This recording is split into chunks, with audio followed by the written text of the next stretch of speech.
पूर्णप्रज्ञतृतीयस्तो भगवत्कार्यसाधकः कंसध्वंसिकतां भोज संसप्तो हंसपुङ्गवः ब्रह्मण्यगुरुराजक्तो वसता नमो मानसे तं वन्दे नरसिंहतीर्थनिलयं श्रीव्यासराट्पूजितं ध्यायन्तं मनसा नृसिंहचरणं श्रीपादराजं गुरुं अर्पितकल्पोऽयं प्रत्यर्थिगजकेसरी व्यासतीर्थगुरुर्भूयात् अस्मदिष्टार्थसिद्धये कामधेनु यथा पूर्वं सर्वाभीष्टफलप्रदा श्रीपादो अभिष्टदस्सभां भूतराज नमस्तुभ्यं वादिराजगुरोर्प्रियः विद्राव सर्वबाधानः सतत्वं रक्षणं कुरु पूज्याय राघवेन्द्राय सत्यधर्मरताय च भजतां कल्पवृक्षाय नमतां कामधेनवे दुर्वादिध्वान्तरवये वैष्णवेन्दीवरेन्दवे श्रीराघवेन्द्रगुरवे नमोऽत्यन्तदयालवे मूकोऽपि यत्प्रसादेन मुकुन्दशयनायते राजराजायते रिक्तो राघवेन्द्रं तमाश्रये।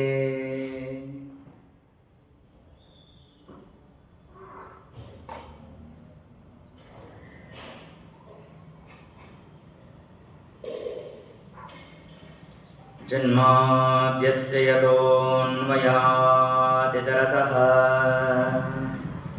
यार्थेष्वभिघ्नः स्वराट् तेने ब्रह्महृदाय आदिकवये मुह्यन्ति यं सूरयः तेजो वारिमृदां यथा विनिमयो यत्र त्रिसर्गो मृषा धाम्ना स्वेन सदा निरस्तकुहकं सत्यं परं धीमहि निगमकल्पतरोर्गलितं फलं शुकमुखादमृतद्रवसंयुतं पिबत भागवतं रसम् आलयं मुहुरहो रसिकाः भुवि भावुकाः।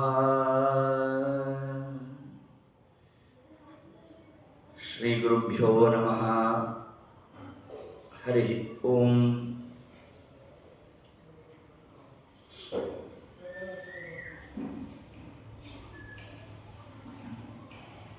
ಸಮಸ್ತವಾದ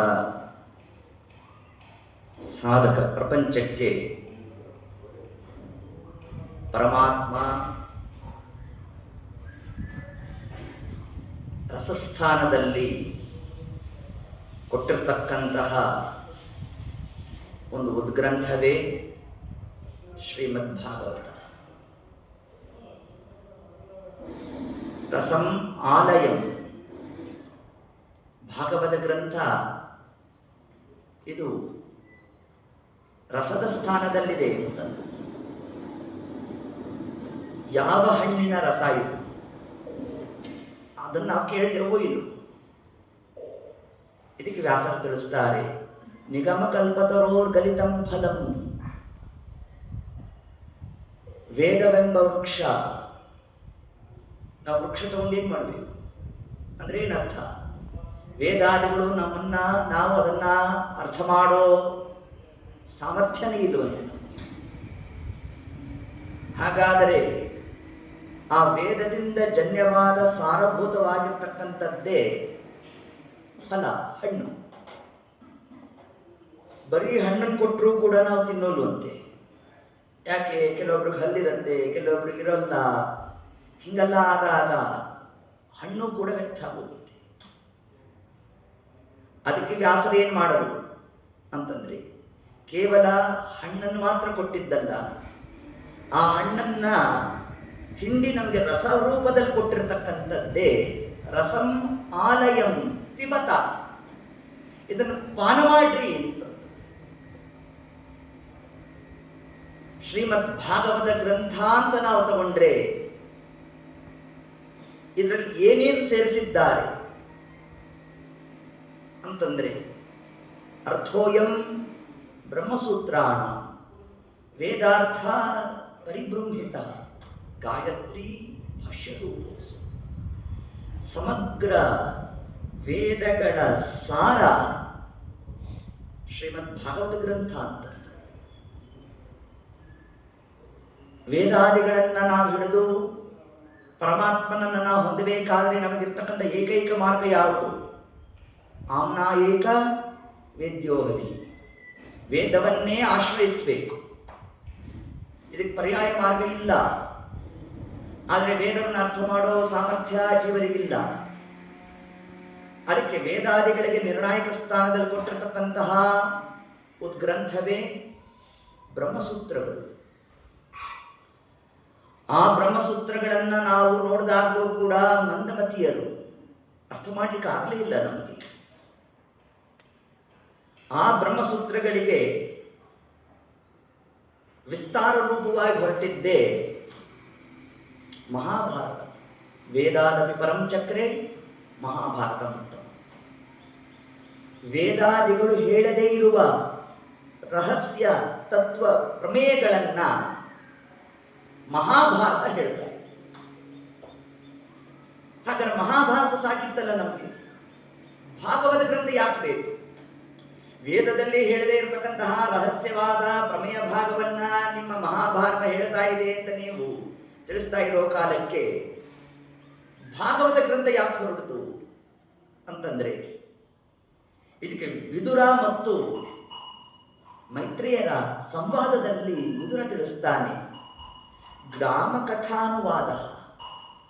ಮಹಾಭಾರತವನ್ನು ನೋಡಿದ್ರೆ ನೇರವಾಗಿ ನಮಗೆ ಪಾಂಡವರು ಕೌರವರು ಅವ್ರದ್ದೊಂದು ಏನೋ ಜಗಳ ಇಷ್ಟೇ ತೋರುತ್ತೆ ಹೊರತಾಗಿ ಇಡೀ ಮಹಾಭಾರತ ಅದ್ಯಾಕೆ ಹೇಳೋದು ಯಾರನ್ನ? ಕೃಷ್ಣ ಕಥೇಯಂ ಯಮಿತ. ಯಮಕ ಭಾರತದಲ್ಲಿ ಶ್ರೀಮದ್ ಆಚಾರ್ಯ ತಿಳಿಸ್ತಾರೆ, ಇಡೀ ಮಹಾಭಾರತ ಕೃಷ್ಣ ಕಥಾ ಅಂತಂದು. ಎಲ್ಲಿ ನಮ್ಗೆ ಯಾರಿಗಾದ್ರೂ ಇಡೀ ಮಹಾಭಾರತ ಕೃಷ್ಣ ಕಥಾ ಅಂತ ತೋರುತ್ತಾ? ತೋರೋದೇ ಇಲ್ಲ. ಹೇಗೆ ಸೇರಿದೆ ಕೃಷ್ಣ ಕಥಾ? ವಿದುರ ತಿಳಿಸ್ತಾ, ಅದಕ್ಕೆ ತಾನು ಅನುವಾದ ಮಾಡ್ತಾನೆ. ಕೃಷ್ಣ ಕಥಾ ಹೂವಿನಲ್ಲಿ ಇರ್ತಕ್ಕಂತಹ ಮಕರಂದದಂತೆ ಕೂತ್ಬಿಟ್ಟಿದೆ. ಪುಷ್ಪದಲ್ಲೇ ಇರೋದು ಯಾವುದು? ಮಕರಂದ. ಎಲ್ಲಿ ಪುಷ್ಪದಲ್ಲಿ ಮಕರಂದ ಎಲ್ಲಿದೆ ಅಂತ ತೋರಿಸ್ರಿ ನೋಡೋಣ. ಯಾರಾದ್ರೂ ನಮ್ಗೆ ತೋರಿಸ್ಲಿಕ್ಕೆ ಬರುತ್ತಾ? ಆದ್ರೆ ಮಕರಂದ ಇಲ್ಲ ಅಂತಂತೀರಾ? ಮಕರಂದ ಇದೆ, ಆದರೆ ನಮಗೆ ತೋರ್ತಾ ಇಲ್ಲ. ಅದನ್ನ ಹೇಗೆ ತೆಗಿಬೇಕು ಆ ಯೋಗ್ಯತೆ ನಮಗಿಲ್ಲ. ನೀವು ಮಧು ಅಭಿಷೇಕ ಆಗಬೇಕು ಅಂತ 1 kg ಹೂ ಕೊಟ್ಬಿಟ್ಟು ಆಚಾರ್ಯ ಇದಕ್ಕೆ ಹಿಂಡ್ಕೊಂಡು ಮಧು ಇದೆ ಇದರಲ್ಲೇನೆ ಅಭಿಷೇಕ ಮಾಡ್ರಿ ಅಂತಂದ್ರೆ ಆಗತ್ತಾ? ಆಗಲ್ಲ. ಹೌದೋ ಇಲ್ವೋ? ಅದರಂತೆ ಮಹಾಭಾರತಾದಿ ಗ್ರಂಥಗಳನ್ನ ನಮ್ಮ ಕೈ ಕೊಟ್ಬಿಟ್ಟು ಇದ್ರಲ್ಲಿ ಕೃಷ್ಣ ಕಥಾ ಇದೆ ಹುಡುಕ್ರಿ ಅಂತಂದ್ರೆ ಏನಾಗಬೇಕು? ಅಸ್ತವ್ಯಸ್ತ ಆಗೋಗ್ಬೇಕು. ವಿದುರ ಅಂದ, ಹಿಂಗಾದ್ರೆ ಆಗೋಲ್ಲ. ಆ ಹೂವಿನಲ್ಲಿ ಮಕರಂದವನ್ನು ತೆಗಿಬೇಕಾದರೆ ಅದಕ್ಕೆ ಯಾರು ಬರಬೇಕು? ದುಂಬಿನೇ ಬರಬೇಕಂತೆ. ದುಂಬಿಗೆ ಎಷ್ಟು ಸಾಮರ್ಥ್ಯ ಕೊಟ್ಟಿದ್ದಾನೆ ನೋಡ್ರಿ ದೇವರು. ಆ ಪುಷ್ಪದಲ್ಲಿ ಮಕರಂದವನ್ನು ಹೀರಿರಬೇಕು. ಪುಷ್ಪಕ್ಕೆ ಯಾವುದೇ ವಿಧವಾದಂತಹ ಬಾಧಕ ಆಗಿರಬಾರದು. ಅಂದ್ರೆ ಮಹಾಭಾರತದಲ್ಲಿರ್ತಕ್ಕಂತಹ ಸಾರಭೂತವಾದ ಪರಮಾತ್ಮನ ಈಶಕಥಾನುವಾದ ದೇವರ ಮಹಿಮಾನ ತೆಗೆದಿರಬೇಕು. ಮಹಾಭಾರತ ಶ್ಲೋಕಕ್ಕೆ ಯಾವುದೇ ವಿಧವಾದಂತಹ ವಿಕಾರ ಹೊಂದಿರಬಾರದು. ಈ ಕ್ರಮದಲ್ಲಿ ರಸವನ್ನ ತೆಗೆದುಕೊಡ್ತಕ್ಕಂತಹ ಸಾಮರ್ಥ್ಯ ಒಂದು ದುಂಬಿಗೆ ಹೇಗಿದ್ಯೋ ಆ ದುಂಬಿಯ ಸ್ಥಾನದಲ್ಲಿರ್ತಕ್ಕಂಥವನೇ ಯಾರು? ಸಾಕ್ಷಾತ್ತಾಗಿ ಭಗವಾನ್ ವೇದವ್ಯಾಸ ದೇವರು. ಆ ವ್ಯಾಸರೇ ತಾವೇನ್ ಮಾಡಿಕೊಟ್ರು ಅಂತಂದ್ರೆ, ಇದನ್ನೇ ನಮ್ಮ ಪೂರ್ವಪೀಠಿಕಾ ಭಾಗದಲ್ಲಿ ಬರತಕ್ಕಂಥದ್ದು. ನಾರದರು ತಾವು ಸರಸ್ವತಿ ನದಿ ತೀರದಲ್ಲಿ ಪರಮಾತ್ಮ ಚಿಂತಾಕ್ರಾಂತನಂತೆ ಕೂತಿದ್ದಂತೆ. ನೋಡಿ, ಶಬ್ದವನ್ನು ಅರ್ಥ ಮಾಡ್ಬೋದು. ಚಿಂತಾಕ್ರಾಂತನಾಗಿ ಕೂತಿದ್ದ ಅಂದ್ರೆ ನಮ್ಮಂತೆ ದೇವರಾಗುವಾಗ ಏನಾಯ್ತು? ದೇವರಿಗೂ ಇದ್ದು ರೀ ಚಿಂತೆ. ಪಾಪ ಅವನು ಒಂದೆಷ್ಟು ಅಮೃತಾಂಜನೆಲ್ಲ ಹಚ್ಕೊಂಡ ಸರಿ ಹೋಯ್ತು. ಹಿಂಗಾಗುತ್ತ ಚಿಂತಾಕ್ರಾಂತನಂತೆ ಪರಮಾತ್ಮ. ಛೇದ ಭೇದ ವಿದೂರ ಆದ ನಾದಿಕಾರಣ ಬಾದರಾಯಣ ಬಾಹಿ ಸತ್ರಾಣ. ಜಗನ್ನಾಥದಾಸರು ಇದೇ ಹರಿದಾಂಸಾಂತಲ್ಲಿ ತಿಳಿಸ್ತಾರೆ. ವ್ಯಾಸರು ಅಂದ್ರೆ ಏನಂತ ಅರ್ಥ ಮಾಡಿದ್ರು? ಛೇದ ಭೇದ ವಿಷಾದ ವಿದೂರ. ನೋಡಿ, ಭಾಗವತದ ಅನುವಾದ ತಿಳಿಸಿದ್ರು. ಮತ್ತ್ಯಾಕೆ ಹಂಗೆ ಹೋದ್ರು ಅಂದ್ರೆ 17 ಪುರಾಣಗಳನ್ನು ಕೊಟ್ಟಿದ್ದಾರೆ. ಆದರೂ ಕೂಡ ನಮ್ಮಂತವ್ರು ಪ್ರವೇಶ ಮಾಡಲೇ ಇಲ್ವಂತೆ ಆಗ್ತದೆ. ಏನಾಯ್ತದು? ಶೋಕೇಸಲ್ಲಿ ಇಟ್ಟಿರೋ ಪದಾರ್ಥ ಆಗೋಯ್ತಂತೆ. ಯಾರು ತೆಗೆದು ಅದನ್ನು ಓದೋ ಹಂತಕ್ಕೆ ತಲುಪಲಿಲ್ವಂತೆ. ತತ್ಕಾಲಕ್ಕೆ ನಾರದರು ಬಂದ್ರೆ ನಮ್ಮ ದೇವರು ಯಜ್ಞಂತೆ ನೋಡಿ, ಅಲ್ಲಿಂದ ಭಾಗವತ ಪ್ರಾರಂಭ. ಭಾಗವತ ಜನ್ಮಾದ್ಯಸೆಯತಃ ಅಲ್ಲಿಂದ ಪ್ರಾರಂಭ ಅಲ್ಲ ನೋಡಿ. ಯಾವಾಗ ನಾರದರ ಆಗಮನ ಆಯಿತು, ಸಾಕ್ಷಾತ್ ಸರ್ವೋತ್ತಮನಾದ ಪರಮಾತ್ಮ ಯಜ್ಞಂತೆ ತತ್ಕಾಲ ನಾರದರು ಕೇಳಿದ್ರು, ಅಲ್ಲೋ ಸ್ವಾಮಿ ನೀ ಯಾಕೆ ನಿಂತೀಯೋ ಅಂದ್ರು. ನಮ್ಮ ಸ್ವಾಮಿ ಅಂತ, ನೋಡು ಲೋಕಕ್ಕೆ ನಾನು ಶಿಕ್ಷಣವನ್ನು ಮಾಡಬೇಕಪ್ಪ, ದೊಡ್ಡವರು ಜ್ಞಾನಿಗಳು ಬಂದಾಗ ಎದ್ದು ನಿಲ್ಲಬೇಕು. ಇದೇ ಮೊಟ್ಟ ಮೊದಲನೇ ಭಾಗವತ ಧರ್ಮ. ಭಾಗವತ ಧರ್ಮ, ಭಾಗವತ ಅಂತಂದ್ರೆ ಏನೋ ನಿಮಗೆ 17 ಅಧ್ಯಾಯ 12 ಸ್ಕಂದ ಅದರಲ್ಲಿ ಹೇಳಿರೋದು ಭಾಗವತ ಅಲ್ಲ. ಸಮಗ್ರ ಶಾಸ್ತ್ರ, ನಾವು ಮಾಡ್ತಕ್ಕಂತಹ ಸೋತ್ತವರ ನಡೆ ನುಡಿ ಏನಿದೆ ಅದೆಲ್ಲವೂ ಭಾಗವತ. ಆ ಹಂತದಲ್ಲಿ ನಾವು ಚಿಂತನೆ ನಡೆಸ್ತಕ್ಕಂಥದ್ದು ಯಾವುದು? ಅದಕ್ಕೆ ಒಂದು ಮಾನದಂಡ ಬೇಕಲ್ಲ. ತನ್ನಿಮಿತ್ತ ಕೊಟ್ಟಿರ್ತಕ್ಕಂಥದ್ದು ಯಾವುದು? 12 ಸ್ಕಂದದಲ್ಲಿ ನಮಗೆ ನಿರ್ಮಾಣವಾದದ್ದೇ ಶ್ರೀಮದ್ ಭಾಗವತ ಗ್ರಂಥ ಅಂತ ನಾವೇ ಅಧ್ಯಾಯ ಕೇಳ್ತಾ ಇದ್ದೇವೆ. ಇಂತಹ ಭಾಗವತ ಗ್ರಂಥ ರಚನಾ ಪೂರ್ವದಲ್ಲೇ ಸಾಕ್ಷಾತ್ ಪರಮಾತ್ಮ ಎದ್ದು ನಿಂತಿಲ್ಲ ಅಂದ್ರೆ ಏನಾಗುತ್ತೆ ಅದನ್ನು ಮುಂದೆ ಭಾಗವತದಲ್ಲಿ ನಿರೂಪಣೆ ಮಾಡ್ದ. ಅದ್ಯಾರ ಕಥಾ ಬರುತ್ತೆ? ಇಂದ್ರದ್ಯುಮ್ನ ರಾಜ ತಾನು ನದಿ ತೀರದಲ್ಲಿ ಕೂತು ಏನ್ ಮಾಡ್ತಿದ್ದ? ಹರಟೆ ಹೊಡಿತಿದ್ದ? ಏನಲ್ಲ, ದೇವ್ರ ಪೂಜೆ ಮಾಡ್ತಾ ಇದ್ದ. ಅಗಸ್ತ್ಯರು ಬರಬೇಕು, ಅವನು ಎದ್ದು ನಿಲ್ಲಿಲ್ಲ. ಮುಂದೆ ಯಾವ ಜನ್ಮ ಬಂತು? ಆನೆ ಜನ್ಮ ಬಂತು. ಆನೆ ಜನ್ಮ ಯಾಕೆ ಬಂತು ಅಂದ್ರೆ ದೊಡ್ಡವರು ಬಂದಾಗ ಎದ್ದು ನಿಂತಿಲ್ಲ ಅಂದ್ರೆ ಏನಾಗುತ್ತೆ ಅದನ್ನು ತಿಳಿಸ್ಲಿಕ್ಕೆ ಹೊರಟದ್ದು ಯಾವುದು? ಶ್ರೀಮದ್ ಭಾಗವತ ಗ್ರಂಥ. ಹೊರತಾಗಿ ಪರೀಕ್ಷಿತ್ ಮಹಾರಾಜರು ನೋಡ್ರಿ, ಆ ಕಾಲದಲ್ಲಿ ಫೋನ್ ಇದ್ಬಿಟ್ಟಿದ್ರೆ ತಿರುಗು ಸುಂಕೂತ್ಬಿಟ್ಟಿರೋ 7 ದಿವಸ ಫೋನ್ ಇರ್ಲಿಲ್ಲ ಪಾಪ. ಅದಕ್ಕೋಸ್ಕರ ಅವನು ಶುಕಾಚಾರ್ಯ ಹೋಗಿ ಕೇಳ್ದ, ಹಿಂಗಾಗೋದಂತೆ ಕಥಾ. ಹಂಗಲ್ಲ, ಒಂದ್ ಕಥೆ ಆದ್ಮೇಲೆ ಒಂದ್ ಕಥೆ, ಮತ್ತೊಂದು. ಭಾಗವತ ಏನ್ ಹೇಳುತ್ತೆ? ಧ್ರುವರಾಜರ ಚರಿತ್ರೆ, ಅದೆಲ್ಲ ಆಯ್ತಪ್ಪ. ಪ್ರಹ್ಲಾದ ರಾಜರ ಚರಿತ್ರೆ, ಅಜಾಮಿಳನ ಕಥಾ. ಇದಾದ್ಮೇಲಿಂದ ಮುಂದೆ ಬರ್ತಕ್ಕಂಥ ಅಂಬರೀಷ್ ಮಹಾರಾಜನ ಕಥಾ, ನಿಮಿರಾಜನ ಕಥಾ, ಇಕ್ಷ್ವಾಕು ರಾಜ, ರಾಮಚಂದ್ರನ ಕಥಾ ಭಾಗ ಬರಬೇಕು, ಕೃಷ್ಣ ಕಥಾ. ಒಟ್ಟಾರೆ ಏನು? ಒಂದ್ ಕಥೆ ಆದ್ಮೇಲೆ ಒಂದ್ ಕಥೆ, ಒಂದ್ ಕಥೆ ಆದ್ಮೇಲೆ ಒಂದ್ ಕಥೆ. ಹಿಂಗ ಭಾಗವತ ಗ್ರಂಥ ಹೊರಟದ್ದು. ಹಂಗಲ್ಲ, ಒಂದೊಂದು ಪ್ರಕರಣಕ್ಕೆ ಆ ಪ್ರಕರಣವನ್ನೇ ಯಾಕೆ ಪರಮಾತ್ಮ ಉಲ್ಲೇಖ ಮಾಡ್ದ, ಅದರಲ್ಲಿರ್ತಕ್ಕಂತಹ ಸ್ವಾರಸ್ಯ ಏನು, ತತ್ವ ಏನು, ಏನನ್ನು ಅರ್ಥ ಮಾಡಬೇಕದ್ರಿಂದ ನಾವು ಇದೆಲ್ಲ ತಿಳಿಸ್ಲಿಕ್ಕಾಗಿ ಹೊರಟದ್ದೇ ಪುರಾಣ ಗುಹ್ಯಂ. ಶಾಸ್ತ್ರ ತಿಳಿಸ್ತು ನಮಗೆ ಅತ್ಯಂತ ರಹಸ್ಯವಾದ ತತ್ವದ ಪ್ರಮೇಯಗಳನ್ನು ಹೇಳಲಿಕ್ಕೆ ಹೊರಟದ್ದು ಯಾವುದು? ಶ್ರೀಮದ್ ಭಾಗವತ ಗ್ರಂಥ ಅಂತ ತಿಳಿಸು. ಇಲ್ರಿ ನಿಮ್ಮ ದೇವರು ಚಿಂತಾಕ್ರಾಂತನಂತೆ ಅಂತ ನೀವು ಅಂತೆ ಕಂತೆ ಅಂತೀರಪ್ಪ. ಈ ಉಪನ್ಯಾಸ ಕೂಡಿಸ್ಬಿಟ್ರೆ ಹೀಗೆ ಮಾಡೋದು ನೀವಲ್ಲ. ಅಂತೆ ಕಂತೆ ಇವೆಲ್ಲ ಮಾಡ್ತೀರಿ ಅಂತಂದ್ರೆ ಅದಕ್ಕೆ ತಿಳಿಸಿದ್ರು. ಇಲ್ಲ, ಚಿಂತಾಕ್ರಾಂತರಂತೇನೆ ಕೂತಿದ್ರು, ಚಿಂತಾಕ್ರಾಂತರಾಗಿ ಕೂತದ್ದಲ್ಲ. ಹೇಗೆ ಹೇಳ್ತೀರಿ ಇದನ್ನ ಅಂತಂದ್ರೆ, ಶ್ರೀಮದ್ ಭಾಗವತ ಗ್ರಂಥ ರಚನೆಯಾದದ್ದು ಯಾವಾಗ? 17 ಪುರಾಣಗಳು ರಚನೆ ಆದ ನಂತರದಲ್ಲಿ ತರುವಾಯ ನಮ್ಮ ನಾರದರು ಬರಬೇಕು, ಪರಮಾತ್ಮನನ್ನು ಸ್ತೋತ್ರ ಮಾಡಬೇಕು. ಸ್ವಾಮಿ ನೋಡು, ನೀನು ಮಹಾಭಾರತಾದಿ ಗ್ರಂಥವನ್ನು ರಚನೆ ಮಾಡಿಕೊಟ್ಟಿದ್ಯೋ, ನಾವೇನಿಲ್ಲ ಅಂತ ಹೇಳ್ತಿಲ್ಲ, ಆದ್ರೆ ನೇರವಾಗಿ ನಿನ್ನ ಮಹಿಮೆಯನ್ನೇ ಹೇಳ್ತಕ್ಕಂತಹ ಒಂದು ಗ್ರಂಥ ರಚನೆ ಮಾಡಿಕೊಡು ಅಂತ ಪ್ರಾರ್ಥನೆ ಮಾಡ್ತಾ, ಅರ್ಥಾತ್ ನಿನ್ನ ನಾಮಸ್ಮರಣೆಯನ್ನೇ ಪ್ರತಿಪಾದನೆ ಮಾಡಬೇಕು. ನೋಡು, ನಿನ್ನ ನಾಮಸ್ಮರಣೆ ಮಹಿಮಾ ಎಷ್ಟಿದೆ ಅಂತಂದ್ರೆ ಬಿಂಬಾಪರೋಕ್ಷ ಆಗೋಯ್ತು ಅಂತಂದ್ರು.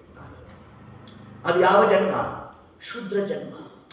ನಾರದರು ಹಿಂದೆ ಶೂದ್ರ ಬಾಲಕನಾಗಿದ್ದರಂತೆ. ಇಡೀ ಕಥಾ ಹೇಳಿದ್ರಲ್ಲಿ ನೋಡು ಸ್ವಾಮಿ, ನಾನು ಒಬ್ಬ ಬ್ರಾಹ್ಮಣನ ಮನೆಯಲ್ಲಿ ಶೂದ್ರ ಬಾಲಕನಾಗಿ ನಾನು ನನ್ನ ತಾಯಿ ದಾಸತ್ವವನ್ನು ಮಾಡ್ತಾ ಇದ್ದು, ಚಾತುರ್ಮಾಸ್ಯ ಕಾಲ ಅನೇಕ ಜನ ಋಷಿಮುನಿಗಳೆಲ್ಲ ಆ ಬ್ರಾಹ್ಮಣನ ಮನೆಯಲ್ಲಿ ತಾವು ಚಾತುರ್ಮಾಸ ಸಂಕಲ್ಪವನ್ನು ಮಾಡಿದ್ರು. ಪ್ರತಿನಿತ್ಯ ಅವರ ಸೇವೆಯನ್ನು ಮಾಡುವ ಸೌಭಾಗ್ಯ ನನಗೆ ಪ್ರಾಪ್ತಿಯಾಯಿತು. ಅಷ್ಟು ಮಾತ್ರ ಅಲ್ಲ, ಅವರೇನು ಉಪದೇಶವನ್ನು ಮಾಡುವರು ನಾನೂ ಕೂತು ಶ್ರವಣ ಮಾಡ್ತಾ ಇದ್ದೆ. ಸರಿ, ಚಾತುರ್ಮಾಸ ಆದ ಪರ್ವಕಾಲ ಎಲ್ಲ ಪೂರ್ಣ ಆಯಿತು, ಅವರು ಸಿಂಹೋಲ್ಲಂಘನ ಮಾಡಿದ್ದಾರೆ. ಆಗ ನನ್ನನ್ನು ಕರೆದ್ರು, ಆ ಬಾಲಕನನ್ನು ಕರೆದ್ರಂತೆ ಯತಿಗಳೆಲ್ಲ. ಅಲ್ಲೋ, ಏನ್ ಚಂದ ಸೇವೆ ಮಾಡಿದ್ಯಪ್ಪ, ಏನ್ ಬೇಕು ನಿನಗೆ ಅಂತ ಕೇಳಿದ್ರಂತೆ.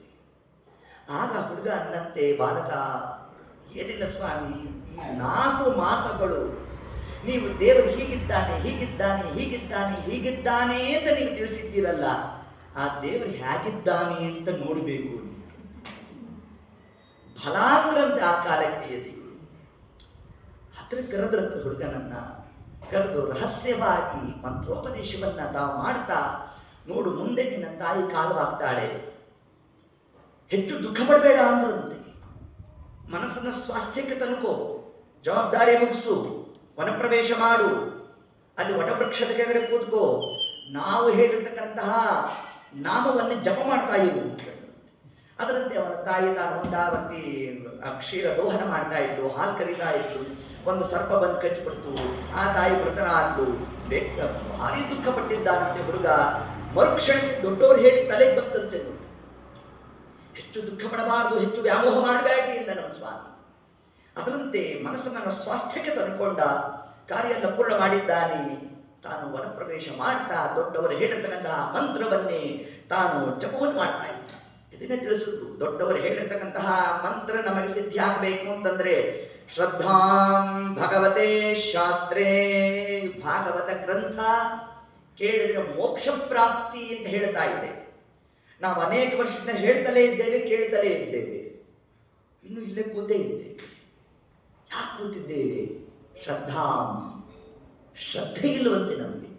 ಏನು ಆಗತ್ತಂತೆ ಹೋಗುತ್ತಂತೆ ಆಗೋಲ್ಲ, ಅದು ನಮ್ಮ ಆಗುತ್ತೆ ಅನ್ನೋ ಇದಮಿತ್ತಮ ಜ್ಞಾನ ಬೇಕು. ಅದರಂತೆ ಆ ಬಾಲ ರೂಪದಲ್ಲಿದ್ದಂತಹ ನಾರದರು ಶೂದ್ರಬಾಲಕನಾಗಿ ಬಂದಿದ್ದಾರೆ. ಬಂದ ದೊಡ್ಡವರು ಹೇಳಿದಂತಹ ನಾಮವನ್ನೇ ಉಚ್ಚಾರ ಮಾಡ್ತಾ ಕೂತಿದ್ರು. ಒಂದು ಕ್ಷಣ ಕಾಲ ಮಿಂಚಿನಂತೆ ಪರಮಾತ್ಮ ತನ್ನ ದರ್ಶನವನ್ನು ಕೊಟ್ಟ. ಅದು ದರ್ಶನೆಯಲ್ಲಿ ಬಾಹ್ಯ ದರ್ಶನ ಅಲ್ಲ, ಹೃದಯದ ಒಳಗೆ ದರ್ಶನ. ಅದೇ ಬಿಂಬಾಪರೋಕ್ಷ. ಸ್ವಾಮಿ ಯಾವ ಬಿಂಬಾಪರೋಕ್ಷದಿಂದ ಮಾತ್ರ ನಮಗೆ ಮೋಕ್ಷ ಸಿದ್ಧಿ ಅಂತ ಶಾಸ್ತ್ರಾದಿಗಳು ತಿಳಿಸ್ತಾ ಇದೆಯೋ, ಅಂತಹ ನನಗೆ ಬಿಂಬಾಪರೋಕ್ಷ ಆದದ್ದು ಯಾವ ಬ್ರಹ್ಮಮೀಮಾಂಸ ಬ್ರಹ್ಮತರ್ಕ ಅದನ್ನು ಹಿಡಿದಿದ್ದಾಗ್ಲಿಲ್ವೋ, ನಿನ್ನ ನಾಮಸ್ಮರಣೆಯಿಂದ ಆಯ್ತು ಸ್ವಾಮಿ. ಆದ್ದರಿಂದ ಅದರ ಮಹಿಮೆಯನ್ನೇ ತಿಳಿಸ್ತಕ್ಕಂತಹ ಒಂದು ಗ್ರಂಥ ರಚನೆ ಆಗಲಿ ಅಂತ ಪ್ರಾರ್ಥನೆಯನ್ನು ಮಾಡೋಣ. ಆ ಪ್ರಾರ್ಥನೆಗೆ ಪರಮಾತ್ಮ ತಾನು ವಿಶೇಷವಾಗಿ ಅನುಗ್ರಹವನ್ನು ಮಾಡ್ತಾ ರಚನೆ ಮಾಡಿಕೊಟ್ಟಿರ್ತಕ್ಕಂತಹ ಒಂದು ಗ್ರಂಥವೇ ಶ್ರೀಮದ್ ಭಾಗವತೆ ಮಹಾಮುನಿಕೃತೆ ಕಿಂವಾ ಪರೈರೀಶ್ವರಃ ಸದ್ಯೋ ಹೃದಯ ವರುದ್ಯ ತೇತ್ರ ಕೃತಿಭಿಃ ಶುಶ್ರೂಷಿಭಿಃ ತಕ್ಷಣಾತು. ಆ ಕ್ಷಣದಲ್ಲಿ ಅನುಗ್ರಹ ಮಾಡ್ತಾನಂತೆ ನಮ್ಮ ಸ್ವಾಮಿ. ಎಷ್ಟು ಮಹಿಮಾ ಶ್ರೀಮದ್ ಭಾಗವತ ಗ್ರಂಥ ಅಂತಂದ್ರೆ, ಇಡೀ ಗ್ರಂಥ ನಾ ಹೇಳ್ತೇನೆ, ನೀವು ಕೇಳ್ತೀರಿ, ಆಗೋಲ್ಲ ಅಂದ್ರು. ಬ್ರಹ್ಮಕಾಂಡ ಗರುಡ ಪುರಾಣದಲ್ಲಿ ಪರಮಾತ್ಮನನ್ನ ಗರುಡದೇವರು ಪ್ರಶ್ನೆ ಮಾಡ್ತಾರೆ, ಸ್ವಾಮಿ ಜೀವರಾಶಿಗಳ ಉದ್ಧಾರ ಕ್ರಮ ಹೇಗೋ ಅಂತಂದು. ಆಗ ನಮ್ಮ ದೇವರಂದ, ಅತ್ಯಂತ ಸುಲಭ ನಾನು ಅಂದ.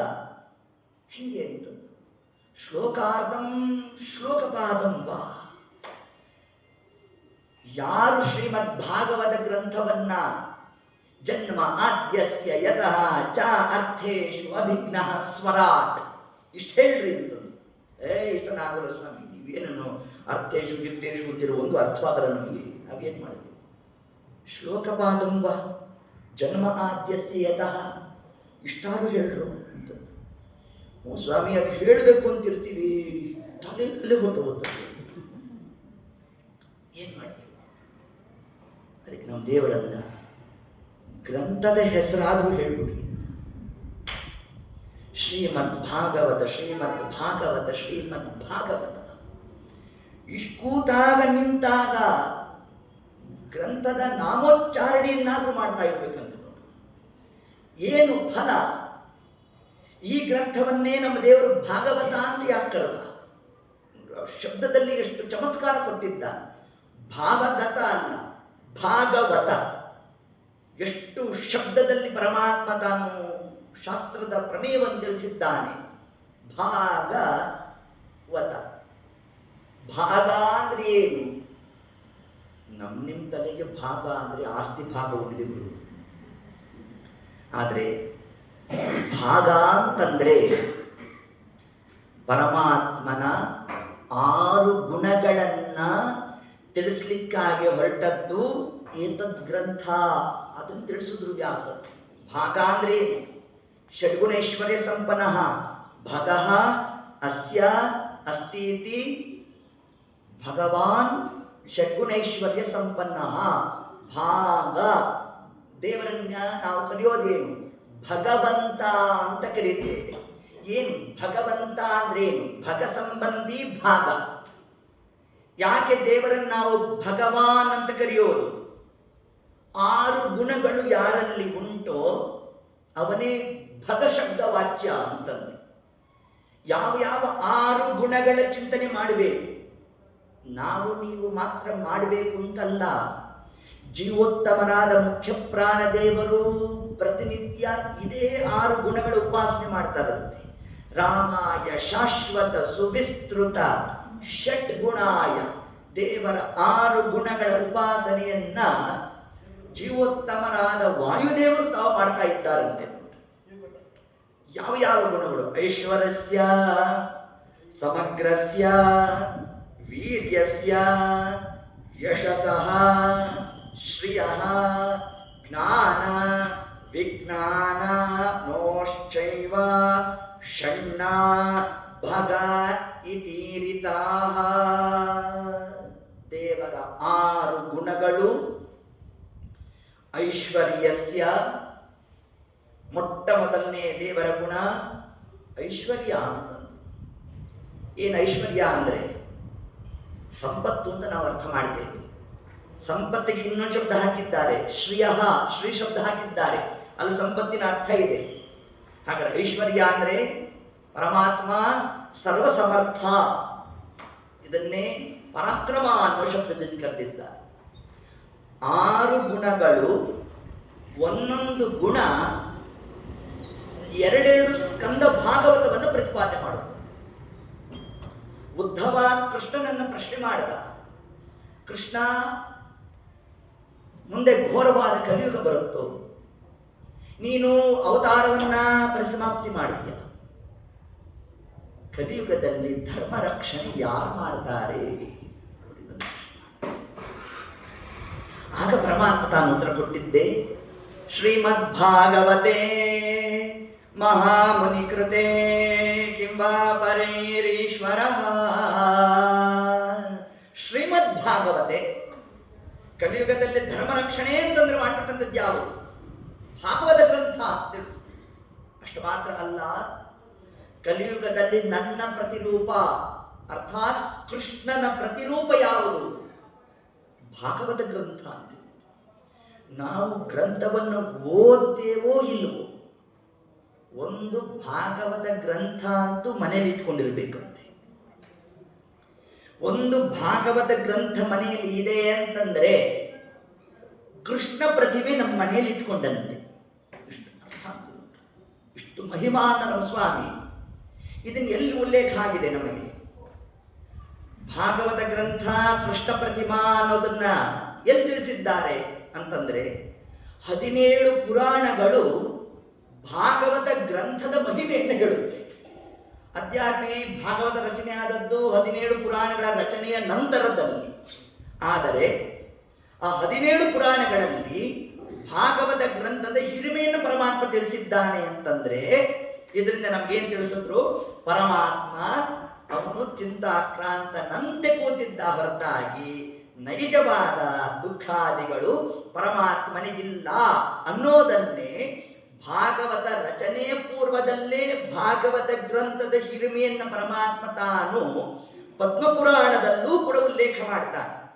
ಅಲ್ಲಿ ಈ 12 ಸ್ಕಂದ ಭಾಗವತ ಪರಮಾತ್ಮನ ಕೃಷ್ಣ ರೂಪ ಅನ್ನೋದನ್ನೇ ಹೇಗೆ ನಿರೂಪಣೆ ಮಾಡಿದ್ರು ವ್ಯಾಸರು ಅಂತಂದ್ರೆ, ಮೊದಲನೇ 2 ಸ್ಕಂದ ಭಾಗವತ ಪರಮಾತ್ಮನ ಬಲಪಾದ ಎಡಪಾದ ಅಂತೆ. ಹೀಗೆ ನಾವು ಚಿಂತನೆ ಮಾಡಬೇಕು. ಇದೇ ವಿರಾಟ್ ರೂಪದ ಚಿಂತನಾ ಕ್ರಮ. ಬಲಪಾದ ಪ್ರಥಮ ಸ್ಕಂದ ಭಾಗವತ ಮತ್ತು ಎಡಪಾದ ದ್ವಿತೀಯ ಸ್ಕಂದ ಭಾಗವತ ಹಿಂಗೆ ಚಿಂತನೆ ಮಾಡಬೇಕು. ಇನ್ನು 3 ಮತ್ತು 4ನೇ ಸ್ಕಂದ ಭಾಗವತ ಪರಮಾತ್ಮನ ಜಾನಪ್ರದೇಶ ತೊಡಿ ಭಾಗ. ಇನ್ನ 5ನೇ ಸ್ಕಂದ ಭಾಗವತ ಅದು ಪರಮಾತ್ಮನ ಉದರ ಭಾಗ. ಉದರ ಭಾಗಕ್ಕೂ ಪಂಚಮ ಸ್ಕಂದ ಭಾಗವತಕ್ಕೂ ಅವಿನಾಭಾವ ಸಂಬಂಧ. ಕೃಷ್ಣನ ಉದರ ಭಾಗ ಪಂಚಮ ಸ್ಕಂದ ಭಾಗವತ ಅಂತ ನಾವು ಚಿಂತನೆ ಮಾಡಿದ್ರೆ ಏನು ಫಲ ನಮಗೆ ಅಂತಂದ್ರೆ, ಪಂಚಮ ಸ್ಕಂದ ಭಾಗವತದಲ್ಲಿ ಯಾವ ವಿಷಯವನ್ನು ತಿಳಿಸಿದ್ದಾರೆ? ಎಲ್ಲಾ ನರಕಾದಿಗಳ ವರ್ಣನೆ ಮಾಡಿಬಿಟ್ಟಿದ್ದಾರೆ. ಈ ನರಕಾದಿಗಳ ವರ್ಣನೆಯನ್ನ ಮಾಡೋದಕ್ಕೂ ಆ ಪಂಚಮ ಸ್ಕಂದವನ್ನೇ ದೇವರ ಉದರ ಭಾಗ ಅಂತ ನಾವು ಚಿಂತನೆ ಮಾಡಲಿಕ್ಕೂ ಏನು ಸಂಬಂಧ ಹಚ್ತೀರಿ ನೀವು ಅಂತಂದ್ರೆ, ನಾವಂತೂ ಅಪರಾಧ ಮಾಡೋರೇ ಇದ್ದೇವೆ. ಆ ಅಪರಾಧನೆಲ್ಲ ದೇವರಿಗೆ ಏನು ಹೇಳಬೇಕಂತೆ? ನೀನು ಹೊಟ್ಟೆಗೆ ಹಾಕು ಅಂದೆ. ಹೊಟ್ಟೆಗೆ ಹಾಕು ಅಂದ್ರೆ ಏನರ್ಥ? ಏನು ಗೊತ್ತಾಗಲಿಲ್ಲ ರೀ, ಒಂದು ಮಾತು ಅಂದ್ಬಿಟ್ಟೆ, ಹೊಟ್ಟೆಗೆ ಹಾಕೊಳ್ಳಿ. ಈ ಹೊಟ್ಟೆಗೆ ಹಾಕೊಳ್ಳಿ ಅಂತೀವಲ್ಲ, ಏನರ್ಥ? ಕ್ಷಮ ಮಾಡಲಿ ಅಂತ ಅರ್ಥ. ಹಾಗಾದ್ರೆ ನರಕಾದಿಗಳ ವರ್ಣನೆ ಎಲ್ಲಿದೆ? ಪಂಚಮ ಸ್ಕಂದದಲ್ಲಿದೆ. ಅಲ್ಲಿ ದುಃಖಾದಿಗಳು ಬರುವುದು ಅಂತ ಶಿಕ್ಷೆ ಕೊಡ್ತೇನೆ ಅಂತ ನಮ್ಮಲ್ಲಿ. ಸ್ವಾಮಿ ಶಿಕ್ಷೆ ಕೊಡಬೇಡವೋ, ಹೊಟ್ಟೆಗೆ ಹಾಕು ಅನ್ಬೇಕಂತೆ. ಅಂದ್ರೆ ಏನರ್ಥ? ಕ್ಷಮ ಮಾಡು ಅಂತ ಅರ್ಥ ಅಂತ. ಯಾರು ಪಂಚಮ ಸ್ಕಂದ ಭಾಗವತವನ್ನ ಪರಮಾತ್ಮನ ಉದರ ಭಾಗದಲ್ಲಿ ಚಿಂತನೆ ಮಾಡ್ತಾರೋ ಅನಂತ ಅಪರಾಧ ಮಾಡಿದ್ರು ಕೂಡ ಅಪರಾಧ ಸಹಸ್ರಾಣಿ ಕ್ರಿಯಂತೆ ಅಗ್ನಿಶಮಯ ತಾನಿ ಸರ್ವಾಣಿ ಮೇ ದೇವ ಕ್ಷಮಸ್ವ ಪುರುಷೋತ್ತಮ. ಇನ್ನು 6ನೇ ಸ್ಕಂದ ಭಾಗವತ ಪರಮಾತ್ಮನ ಹೃದಯ ಭಾಗ ಅಂತೀವಿ ನೋಡ್ರಿ. ತನ್ನ ಹೃದಯಕ್ಕೆ ಇಟ್ಕೊಂಡ್ಬಿಟ್ಟ 6ನೇ ಸ್ಕಂದ ಭಾಗ. ಏನಂತ ಮಹಿಮಾ 6ನೇ ಸ್ಕಂದದಲ್ಲಿ? ಹರಿನಾಮ ಸ್ಮರಣೆಯ ಮಹತ್ವವನ್ನ ತಿಳಿಸ್ಲಿಕ್ಕಾಗಟ್ಟಂತಹ ಭಾಗ ಯಾವುದು? 6ಠ ಸ್ಕಂದ ಭಾಗವತ. ಅದ್ಯಾರ ಕಥಾ ಬರುತ್ತೆ? ಅಜಾಮಿಳನೋಪಾಖ್ಯಾನ. ಅಜಾಮಿಳನೋಪಾಖ್ಯಾನ ಅಂದ್ರೆ ಏನು ಹೇಳುತ್ತೆ ನಮಗೆ? ಹರಿನಾಮ ಸ್ಮರಣೆಯ ಮಹಿಮೆಯನ್ನು ಹೇಳಲಿಕ್ಕೆ ಹೊರಟದ್ದು ಯಾವುದು? 6ಠ ಸ್ಕಂದ ಭಾಗವತ. ಅಂದ್ರೆ ಯಾರು ನನ್ನ ನಾಮಸ್ಮರಣೆಯನ್ನ ಮಾಡ್ತಾರೋ ಅವರನ್ನು ನನ್ನ ಹೃದಯದಲ್ಲಿ ಧಾರಣೆ ಮಾಡ್ತೇನೆ ನೋಡ್ರಿ, ಅದನ್ನು ತಿಳಿಸ್ತಾ ನಮ್ಮ ಸ್ವಾಮಿ. ಇನ್ನು 7 ಮತ್ತು 8ನೇ ಸ್ಕಂದ ಭಾಗವತ ಕೃಷ್ಣನ ಬಲಸ್ಕಂದ, ಬಲಭುಜ, ಎಡಭುಜ. ಇದು ಎಷ್ಟು ಒಳ್ಳೆ ಚಿಂತನೆ ಗೊತ್ತಾ ನಮಗೆ? 7ನೇ ಸ್ಕಂದದಲ್ಲಿ ಬರೋರು ಯಾರು? ನರಸಿಂಹದೇವರು ಬರ್ತಾರಂತೆ. ನರಸಿಂಹರೂಪ ಅಂದ್ರೆ ಏನು? ಬಲ ಕಾರ್ಯ. ನಮ್ಗೆ ಬಹಳ ಬಲ ಇದೆ ಅಂತ ನಾವೆಲ್ಲಿ ತೋರಿಸ್ತೇವೆ? ಹಿಂಗೆ ತೋರಿಸ್ತೀವಿ. ಅದಕ್ಕೇನ್ ಮಾಡ್ಬಿಟ್ರು? ಕೃಷ್ಣನ ಬಲಭುಜ, ಬಲ ಕಾರ್ಯಕ್ಕೆ ನಿಮಿತ್ತವಾಗಿರ್ತಕ್ಕಂತಹ ರೂಪ ಯಾವುದು? ನರಸಿಂಹಾವತಾರ. ಆ ನರಸಿಂಹಾವತಾರ ಕೃಷ್ಣನ ಬಲಭುಜ ಅಂತ ಚಿಂತನೆ ಮಾಡ್ಬೇಕಂತೆ. ಎಡಭುಜ ಇದು ಬಲ ಕಾರ್ಯಂತೆ. ಅಲ್ಲಿ ಯಾರು ಬರ್ತಾರೆ? ಗಜೇಂದ್ರ ಬರ್ತಾನಂತೆ. ಗಜೇಂದ್ರ ಅಂದ್ರೇನು? ಆನೆ. ಆನೆ ಅಂದ್ರೇನು? ಬಲ. ಹಾಗಾದ್ರೆ ಬಲದ್ದೇ ಮತ್ತೊಂದು ಕಾರ್ಯ ಎಲ್ಲಿದೆ? ಪರಮಾತ್ಮನ ಎಡಭುಜ. 9ಮ ಸ್ಕಂದ ಭಾಗವತ. ಇದರಲ್ಲಿ ಏನ್ ಚಿಂತನೆ ಬರುತ್ತೆ? ಎಲ್ಲ ರಾಜರು, ರಾಜರ್ಷಿಗಳು, ಇಡೀ ಹರಿವಂಶ ಬಂದು ಬರುತ್ತದೆ. ಅದರ ಜೊತೆಗೆ ಬರ್ತಕ್ಕಂಥವರು ಯಾರು? ರಘುವಂಶ. ರಘುವಂಶದ ತಿಲಕ ಪ್ರಾಯ ಯಾರು? ರಾಮಚಂದ್ರ. ರಾಮದೇವರು ಅಂದ್ರೆ ಯಾವ ಗುಣ? ಮೃದು ಭಾಷಿ. ಒಳ್ಳೆ ಸುಂದರವಾದ ಮಾತುಂತೆ ರಾಮಚಂದ್ರ. ಹಾಗಾದ್ರೆ ಶಬ್ದಗಳು ಹೊರಡಬೇಕಾದ್ರೆ ಎಲ್ಲಿಂದ ಬರಬೇಕು? ಈಗ ಯಾರೊಬ್ರು ಭಾರಿ ಚೆನ್ನಾಗಿ ದೇವನಾಮ ಹೇಳ್ತಾರಪ್ಪ, ನಾವೇನಂತೇವೆ? ಏನ್ ಕಂಠ ಸಿರಿರಿ ಅಂತೇವೆ, ಹೌದಾ? ಹಾಗಾದ್ರೆ ಕಂಠದಿಂದ ಹೊರಡೋದು ಯಾವುದು? ಶಬ್ದಗಳು. ಆ ಶಬ್ದಗಳು ಹೊರಡಬೇಕಾದ್ರೆ ಅದು ಸಿಹಿಯಾಗಿರ್ಬೇಕಂತೆ. ಯಾರೋ ದೂರದಲ್ಲಿ ನಾವು ಬರೋ ಕಾಲಕ್ಕೆ ಇವರ ಬೇಡಪ್ಪ ಅಂತ ಪಕ್ಕದ ಬೀದಿಗೆ ಹೋಗೋದರ ಆಗ್ಬಾರ್ದಂತೆ. ಬನ್ರಿ ಒಂದ್ 2 ನಿಮಿಷ ಅವ್ರ ಹತ್ರ ಮಾತಾಡ್ಕೊಂಡು ಹೋಗೋಣ, ಏನೋ ಒಂದೆರಡು ದೇವರ ವಿಷಯ ಹೇಳ್ತಾರಪ್ಪ ಅನ್ನೋ ಹಂತಕ್ಕೆ ನಾವು ತಲುಪಬೇಕಾದರೆ ಕೃಷ್ಣನ ಕಂಠಭಾಗ 9ಮ ಸ್ಕಂದ ಭಾಗವತ ಅಲ್ಲಿರ್ತಕ್ಕಂತಹ ರೂಪ ರಾಮರೂಪ ನೋಡ್ರಿ. ಇಷ್ಟು ಚಿಂತನೆ ಮಾಡ್ಬೇಕಂತೆ ನಾವು. ಇಷ್ಟು ಹೇಳ್ತಾ ಇನ್ನು ಪರಮಾತ್ಮನ ಮುಖಾರವಿಂದ, ದೇವರ ಮುಖಕ್ಕೂ 10ಮ ಸ್ಕಂದಕ್ಕೂ ಅವಿನಾಭಾವ ಸಂಬಂಧ. ಯಾಕೆ? ಕೃಷ್ಣ ಹೆಸರೇ ಚಂದ ನೋಡ್ರಿ. ಕರ್ಷ ಎಲ್ಲರನ್ನೂ ಎಳೆದುಬಿಟ್ನಂತೆ ನಮ್ಮ ಸ್ವಾಮಿ. ಏನು ರೂಪು, ಏನು ತೇಜಸ್ಸು! 70 ವರ್ಷದ ಮುದುಕ ಈ ಕೃಷ್ಣ. ಅವನನ್ನು ನೋಡ್ಲಿಕ್ಕೆ 16 ವರ್ಷದ ಹೆಣ್ಣು ಮಕ್ಕಳು ಕಾಯ್ತಾ ನಿಂತಿರೋರು ಅಂತ ನೋಡಿ. ಅಷ್ಟೂ ಸೌಂದರ್ಯ ಅಂತ ನಮ್ಮ ಪರಮಾತ್ಮ. ಆದ್ದರಿಂದ ಕರ್ಷತಿ, ಜಗತ್ತಿನಲ್ಲಿ ಇವರು ಬಹಳ ಸುಂದರವಾಗಿದ್ದಾರೆ ಅಂತ ನಾವು ನಿರ್ಣಯ ಕೊಡಬೇಕಾದರೆ ಯಾವುದು ಮಾನದಂಡ? ಮುಖ. ಹೌದೋ ಇದು? ಅದರಂತೆ ಕೃಷ್ಣ ಅಂದ್ರೆ ಅತಿ ಸುಂದರವಾದ ರೂಪ ಅಂತ. ಆದ್ದರಿಂದ ಅಮುಖಾರವಿಂದ ದಶಮಸ್ಕಂದ ಭಾಗವತ. ಇಷ್ಟು ಹೇಳಿ. ಇನ್ನು 11ನೇ ಸ್ಕಂದ ಭಾಗವತ. ನಮ್ಮ ದೇವರದನ್ನು ಕೊನೆಗೆ ಹಾಕ್ದ. ಮೊದಲಿಗೆ ಹಾಕಿದ್ರೆ ಮೊದಲನೇ ದಿವಸ ನೀವು ಅಟೆಂಡೆನ್ಸ್ ಕಡಿಮೆ ಆಗ್ಬೋದು. ಯಾಕೆ? ಭಾರಿ ತಲೆ ಖರ್ಚು ಮಾಡಬೇಕಂತೆ. 11ನೇ ಏಕಾದಶ ಸ್ಕಂದ ಭಾಗವತ ಭೂಗೋಳ, ಖಗೋಳ, ವರ್ಣನೆ ಎಲ್ಲ ಬಂದು ಹೋಗುತ್ತದರಲ್ಲಿ. ಮೇರು ಪರ್ವತದಿಂದ ನಮ್ಮ ಈ ಭರತಖಂಡ ಮಧ್ಯಕ್ಕೆ ಎಷ್ಟು ಸುತ್ತಳತೆ ಇದೆ ಇದನ್ನೆಲ್ಲ ತಿಳಿಸ್ತಾರಂತೆ. ಇದನ್ನೆಲ್ಲ ಕೇಳಬೇಕು ಅಂದ್ರೆ ಸ್ವಲ್ಪ ತಲೆ ಖರ್ಚು ಮಾಡಬೇಕಂತೆ. ಅದಕ್ಕೆ 11ನೇ ಸ್ಕಂದ ಭಾಗವತ ಕೃಷ್ಣನ ಲಲಾಟ ಭಾಗ. ನಾವು ಲೋಕದಲ್ಲಿ ಅಂತೇವಲ್ಲ, ಭಾರಿ ಬುದ್ಧಿವಂತರು ಏನು, ಎಲ್ಲಿ ತೋರಿಸ್ತೇವೆ? ಲಲಾಟ ತೋರಿಸ್ತೇವಂತೆ. ಹಾಗಾದ್ರೆ ಬುದ್ಧಿಗೂ ಲಲಾಟಕ್ಕೂ ಅವಿನಾಭಾವ ಸಂಬಂಧ. ಹಾಗಾದ್ರೆ ಸ್ವಲ್ಪ ಬುದ್ಧಿ ಖರ್ಚು ಮಾಡಿ ಕೇಳಬೇಕಾದಂತಹ ಸ್ಕಂದ ಯಾವುದು? 11ನೇ ಸ್ಕಂದ. ಅದಕ್ಕೋಸ್ಕರ ಏನು ಚಿಂತನೆ ಮಾಡಬೇಕಂತೆ? ಕೃಷ್ಣನ ಲಲಾಟ 11ನೇ ಸ್ಕಂದ ಭಾಗವತ. ಇನ್ನು ಕೊನೆಗೆ ಉಳಿದಿದ್ದು ಯಾವುದು? ದ್ವಾದಶ ಸ್ಕಂದ ಭಾಗವತ. ಅದರಲ್ಲಿ ಏನು ಹೇಳಿದ್ದಾರೆ? ಎಲ್ಲಾ ವರ್ಣ ಭಾರಿ ಮಡಿವಂತಿಕೆ ವಿಷಯ. ಈ ವರ್ಣಾಶ್ರಮದವರು ಹೀಗಿರಬೇಕು, ಧರ್ಮ ಅಂದ್ರೆ ಏನು, ಆಪದ್ಧರ್ಮ ಅಂದ್ರೆ ಏನು, ಸೂಕ್ಷ್ಮ ಧರ್ಮ ಅಂದ್ರೆ ಏನು, ಯಾವ ಪದಾರ್ಥಕ್ಕೆ ಯಾವ ಪದಾರ್ಥದ ಸನ್ನಿಕರ್ಷ ಆಗಬಾರದು, ಯಾವ ಪದಾರ್ಥ ಜೊತೆ ಯಾವ ಪದಾರ್ಥ ಸೇರಿದ್ರೆ ಯಾವುದು ತಾಮಸ ಅಂತ ಕರೆಸ್ಕೊಳ್ಳುತ್ತೆ ನೋಡಿ. ಇಷ್ಟೆಲ್ಲ ಉಲ್ಲೇಖ ಮಾಡೋದು ಯಾವುದು? 12ನೇ ಸ್ಕಂದ ಭಾಗವತ. ಅಂದ್ರೆ ಏನು? ಮಡಿವಂತಿಕೆ ವಿಷಯ. ನಮ್ಮ ಶರೀರದಲ್ಲಿ ಅತಿ ಮಡಿವಂತಿಕೆ ಭಾಗ ಯಾವುದು? ಶಿಖಿ ಭಾಗ. ಕೃಷ್ಣನ ಶಿಖಿ 12ನೇ ಸ್ಕಂದ ಭಾಗವತ. ನಖಶಿಖಾಂತವಾಗಿ ಇಡೀ ಭಾಗವತ ಅದು ಕೃಷ್ಣನ ಒಂದೊಂದು ಭಾಗಗಳು.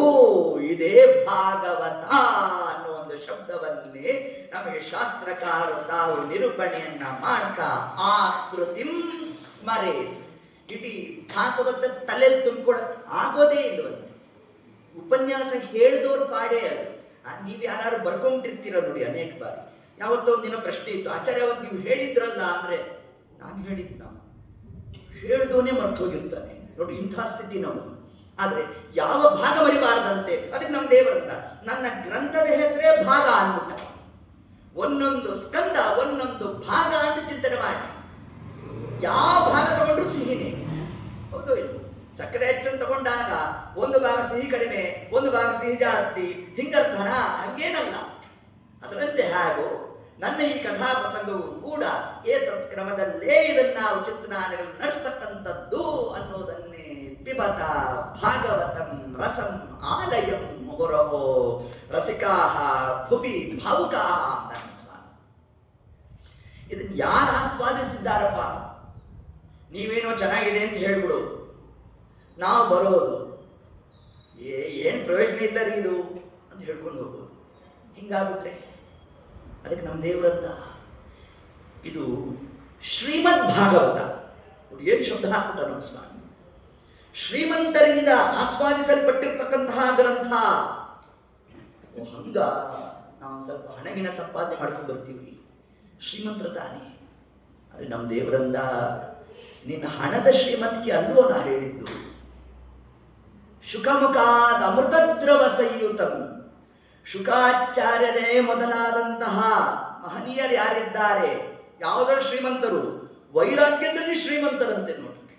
ಹೀಗೆ ಅಂತಹ ಶುಕಮುಖಾತ್ ಅಮೃತದ್ರವ ಸಂಯುತಂ. ಏನು ಶಬ್ದದ ಚಮತ್ಕಾರ ನೋಡ್ರಿ ವ್ಯಾಸರದ್ದು. ನೇರವಾಗಿ ಪರಮಾತ್ಮ ಶುಕಾಚಾರ್ಯ ಉಪದೇಶ ಮಾಡದ. ನಾವು ಕಥಾಪ್ರಸಂಗ ಕೇಳ್ತೀವಿ, ಆಚಾರಂದ್ರು ಹಂಗ ಅರ್ಥ ಮಾಡಬೇಡ್ರಿ ಅಂತ.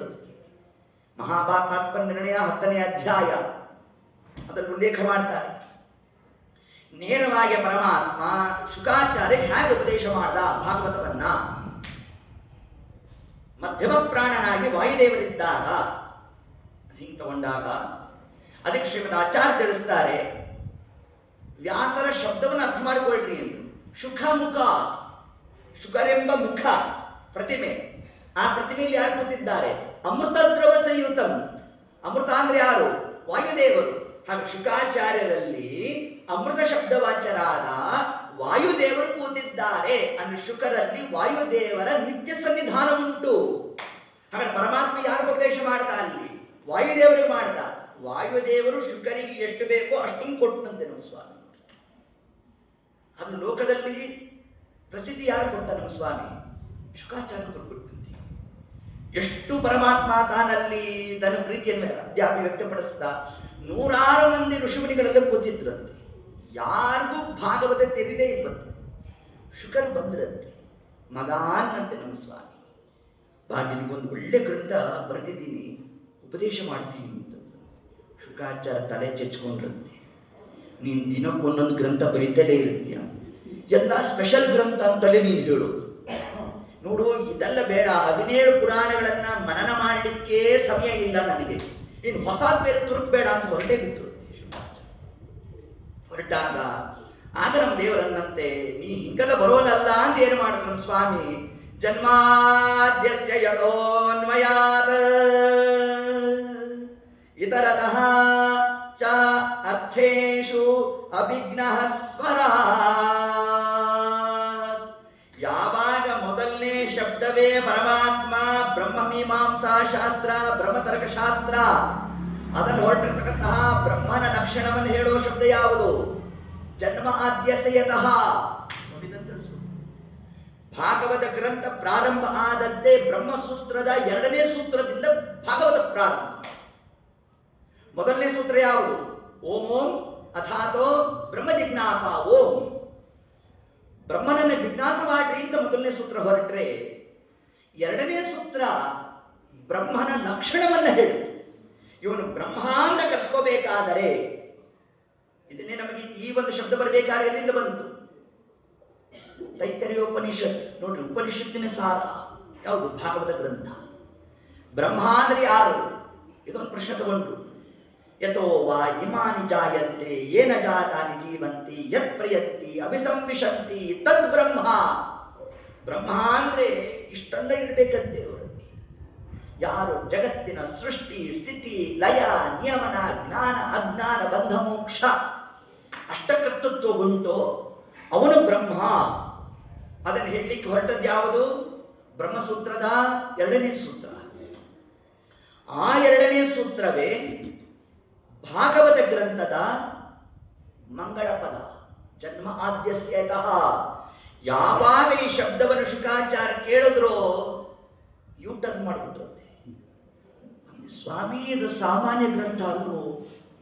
ನೀನು ಪ್ರಾರಂಭದಲ್ಲೇ ಇಂತಹ ಬ್ರಹ್ಮತರ್ಕ ವಿಷಯವನ್ನು ತಗೊಂಡಿದ್ಯಾ ಅಂತಂದ್ರೆ ಇನ್ನು ಇಡೀ ಗ್ರಂಥ ಇನ್ಯಾವ ವಿಷಯ ತಿಳಿಸಿಬೇಡ, ನೀನು ನನಗೇ ಹೇಳಬೇಕು ಅಂದ್ಬಿಟ್ರಂತ. ನೀವು ಸ್ವೀಟ್ ಅಂಗಡಿಗೆ ಹೋದಾಗ ಯಾವ್ದು ತಗೋಬೇಕು ಯಾವ್ದು ಬಿಡಬೇಕು ಅಂತ ಗೊತ್ತಾಗ್ಬಿಡುತ್ತೆ. ಅಂಗಡಿಯವನು ಏನು ಮಾಡ್ತಾನೆ? ತೆಗೆದು ಒಂದಿಷ್ಟು ಕೊಡ್ತಾನಂತ, ಯಾವ್ದು ಟೇಸ್ಟ್ ಮಾಡ್ರಿ ಅಂತ. ನಮ್ಗೆ ಯಾವ್ದು ರುಚಿ ಹತ್ತತ್ತೋ ಅದನ್ನೇ ತಗೊಂತೀವಂತೆ. ಅದರಂತೆ ವ್ಯಾಸರು ಜನ್ಮ ಆದ್ಯಸ್ಯ ಯತಃ ಅನ್ನೋ ಒಂದು ಶಬ್ದವನ್ನ ಹಾಕ್ತಾ ಈ ಇಡೀ ಗ್ರಂಥ ಪರಮಾತ್ಮನ ಉತ್ಕೃಷ್ಟವಾದ ಪರತತ್ವವನ್ನ ಹೇಳಲಿಕ್ಕಾಗಿ ಹೊರಟಿರ್ತಕ್ಕಂತಹ ಗ್ರಂಥ ಅನ್ನೋದನ್ನ ನಮ್ಮ ಸ್ವಾಮಿ ಯಾವ ಶುಕಾಚಾರ್ಯ ಉದ್ದೇಶ ಮಾಡಿದ್ದಾನೋ, ಶುಕಮುಖ. ರುದ್ರದೇವರಿಗೆ 5 ಮುಖ ಅಂತ ನೋಡಿ. ಧ್ಯೇಯೋ ಪಂಚಮುಖೋ ರುದ್ರ. ರುದ್ರದೇವರಿಗೆ 5 ಮುಖ. ಅದರ ಒಂದು ಮುಖವನ್ನ ಯಾವುದಕ್ಕೆ ಮೀಸಲಾಗಿಟ್ಟಿದ್ದಾರಂತೆ? ಪಿಬತ ಭಾಗವತ. ಸದಾಕಾಲ ಭಾಗವತ ಶ್ರವಣಕ್ಕಾಗಿ ತಮ್ಮ ಒಂದು ಮುಖವನ್ನು ಮೀಸಲಾಗಿಟ್ಟಿದ್ದಾರಂತೆ ಮಹಾರುದ್ರದೇವರು.